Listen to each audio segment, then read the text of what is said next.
Hey guys, welcome back. My company does a soft close from Christmas Eve until the 2nd of January. So for the next week or so, I've got some free time on my hands, and I thought I'd make use of that and get some work done on the bike that I've been wanting to do for a while.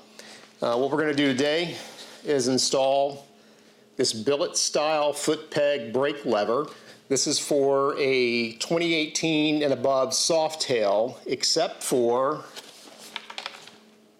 let me get this right, except for the FXBR and FXBRS. This isn't gonna fit on those bikes, but it will fit on a 2018 and above Softail Fat Bob. Before we get into why I'm doing this install and changing this lever out, I do want to give you one pro tip, and that is to make sure before you start doing this swap on this lever, make sure your exhaust pipes are cooled down. Like totally cooled down, or so I've been told.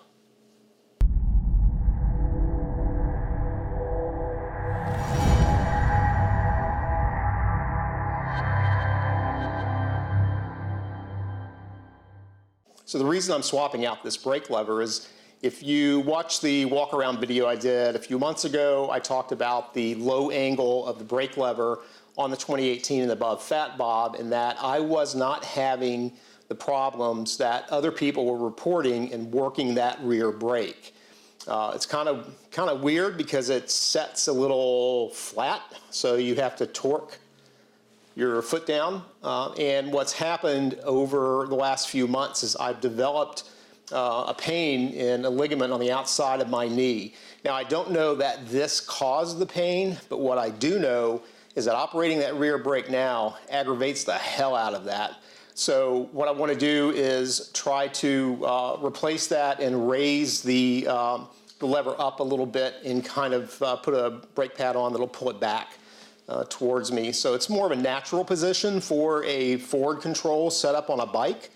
I don't think that the stock configuration of that brake lever is actually a true or true-ish approach for a forward control. Anyway, let me show you what I'm talking about, and then we'll get into what comes with the kit and how we're going to install this. This is the stock brake lever, and while this is a fairly comfortable position for riding, in order to apply the brake, I really have to pivot down. You can see my toes, it's a little bit less than level, I guess. But what happens is that tightens the muscles all the way up, and there's this tendon just on the outside of my knee that's giving me problems. A lot of people have complained about this since the new Fat Bob came out in 2019. I wasn't having much of a problem with it, but like I said, lately, working this brake, it just really pulls this muscle and these tendons over here. So what I want to do is raise it so that it's maybe an inch or so higher and doesn't take as much torque or twist in the ankle to fully engage the brake. I have the bike pulled into a wheel chock, so it's setting upright and it is level with the floor. So if I take a measuring tape here, you can see that from the floor to the bottom of that is about 14 inches. So what I want to do is get it up probably to closer to around 15 inches. Now the kit comes with the new lever, which is a direct replacement. And if you can see here, the end where the brake pad goes is actually tilted up at more of an angle and then comes back just a bit. The other thing that comes in the kit, new O-rings, as well as a circular cotter pin that you'll use when you're putting this on. You'll also need some blue Loctite. Always got to have Loctite. And then the only two tools that I believe we're going to need for this, this is a T40 Torx that I'm going to use to remove this screw. And then you also need a torque wrench to torque this back down when you install it. You also get some handy dandy instructions. I've referenced my service manual as well. This looks like it's going to be pretty straightforward. I'm not going to film the whole install, but let me show you what we're actually going to be working with in swapping this out. To remove the lever, we're going to need to remove this screw. There's a washer and O-ring on this side. There's also an O-ring on the back side. And then, grab my old trusty pointer here. Right back here at the top, you'll see a cotter pin. And on the back side of that is that ring that you need to remove in order to pull the cotter pin back. So once we get that off, then all we're going to do is reverse the procedure to put the new one on, and then torque this screw down to between 10 to 14 foot-pounds. That's according to the service manual I have for my Fat Bob. So I'm going to go ahead and go through that. If I run into anything that's unexpected or that's not like I described, then I'll come back on video. If not, I'll see you guys when this is done. We'll take a measurement to see how the angle and length of that brake lever changed, and we'll kind of go from there.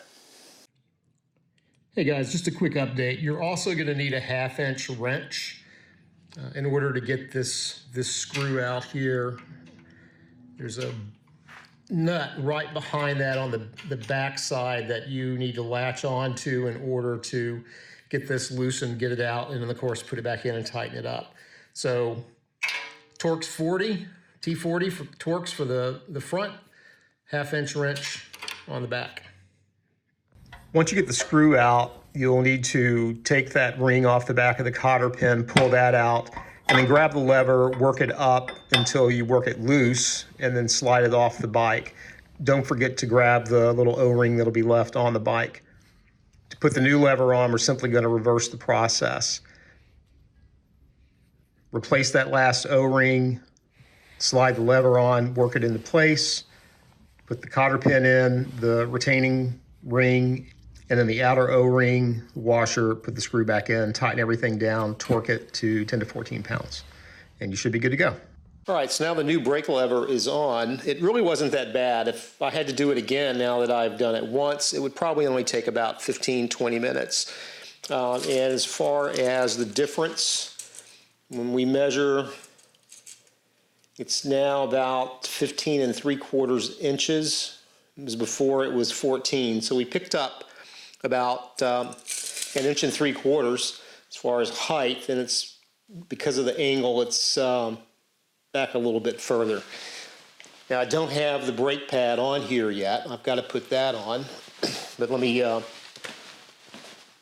show you what it looks like now. So without the brake pad, riding position, and that's fully engaged. So you don't have to torque down near as much. Before I was having to come down like this and flex my ankle to get the brake engaged. Now it's like that. Very cool. So of course now I've got to put a brake pad on, and I decided to go with the Dominion, which looks like that. I don't know if I'll keep that one on.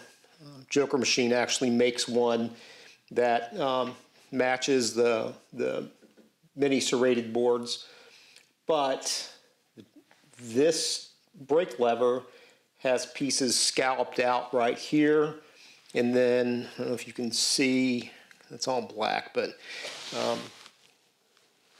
the Dominion's made to fit that scallop that's on the pad, so it'll fit and not slide around. The one that Joker Machine makes is the standard one. That's just straight. I don't know that makes a difference, but I'm going to put this one on. I'm going to ride with this one for a while, and then we'll figure it out. It's a really simple install on this. The instructions are in the box. You basically have one screw and a plate. So you put this on, put the screw in the back, hold it in place, and then you're good. So I'm going to put that on, and then take the bike out for a little bit of a test ride, make sure that the lever doesn't fall off. That would be horrible, wouldn't it? and take a few photos, and I'll be right back. Bye. I spent about a half an hour in the parking lot practicing slow speed maneuvers and getting used to operating the new brake lever before heading out on a ride for a couple of hours. Holy cow, I cannot overstate the difference that this lever makes over the one that comes stock with the bike. There's no sense of pain in that tendon after riding. It didn't really take very long to get used to the new tension of the lever. So I think I'm going to be pretty happy with this. I will definitely release a video sometime late next week after I've got some miles on the bike to kind of give a wrap up of my thoughts on this and go into a little more detail on the difference that it's made in operating the brake. Until then, you guys have a good one. I hope the weather's great where you are over the holiday break and you're able to get out and ride. See you next time. Peace.